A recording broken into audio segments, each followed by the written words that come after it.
புதுச்சேரியில் வயிற்றிலேயே 5 மாத இரட்டை குழந்தை உயிரிழந்ததாக கூறி கருத்தரிப்பு மையத்தை முற்றுகையிட்டு உறவினர்கள் போராட்டம் நடத்தினர்.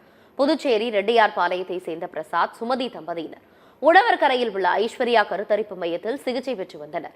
சுமதிக்கு இரட்டை குழந்தை உருவாகியுள்ளது. கருத்தரிப்பு மையத்தில் தொடர்ந்து சிகிச்சை பெற்று வந்த நிலையில் சுமதிக்கு பனிக்குடம் உடைந்ததாக கூறப்படுகிறது.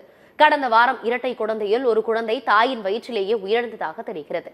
இதைத் தொடர்ந்து ஜிப்மர் மருத்துவமனையில் அனுமதிக்கப்பட்ட நிலையில் அங்கு மற்றொரு குழந்தையும் தாயின் வயிற்றிலேயே உயிரிழந்தது. இதனால் ஆத்திரமடைந்த உறவினர்கள் உரிய சிகிச்சை அளிக்காததால் இரு குழந்தைகளும் உயிரிழந்து விட்டதாக கூறி கருத்தரிப்பு மையத்தை முற்றுகையிட்டனர்.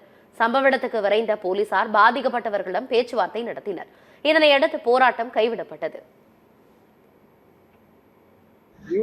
இவங்களதான் ஃபுல்லா நம்ம நம்பி இங்க வந்துட்டோம் அப்படின்றப்ப இவங்க தான் எனக்கு ஃபுல்லா அஷ்யூர்மெண்ட் கொடுத்து பண்ணிட்டு இருக்கணும். இவங்க திடீர்னு கிளம்புங்க அப்படின்னு சொன்னா எனக்கு உடனே அடுத்த நிமிஷம் என்ன பண்றதுன்னு தெரியல. ஸோ அதனால நான் இட்டு போய் ஜிப்மர்ல நான் இது பண்ணிருக்கேன்.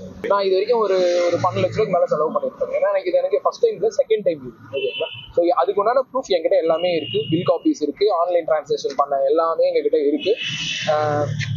எனக்கு இதுக்கு ஒரு இது கிடைக்கணும். ஸோ இதுக்கப்புறம் நீதி எனக்கு கிடைக்கணும்.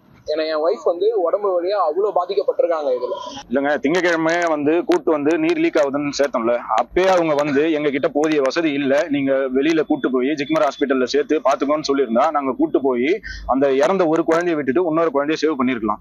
இவங்க மருத்துவர் போதுமான இது இல்லாம இங்க வச்சு அலட்சியமா அவங்க காசு கோசம் பார்த்து ட்ரீட்மெண்ட் கொடுத்து கடைசியா இவங்களால முடியாது, குழந்தை இறந்துரும் தெரிஞ்சு இவங்க வெளியில கூட்டுன்னு போன்னு சொல்லியிருக்காங்க. அப்ப இவங்க தெரிஞ்சுதான் செஞ்சிருக்காங்க.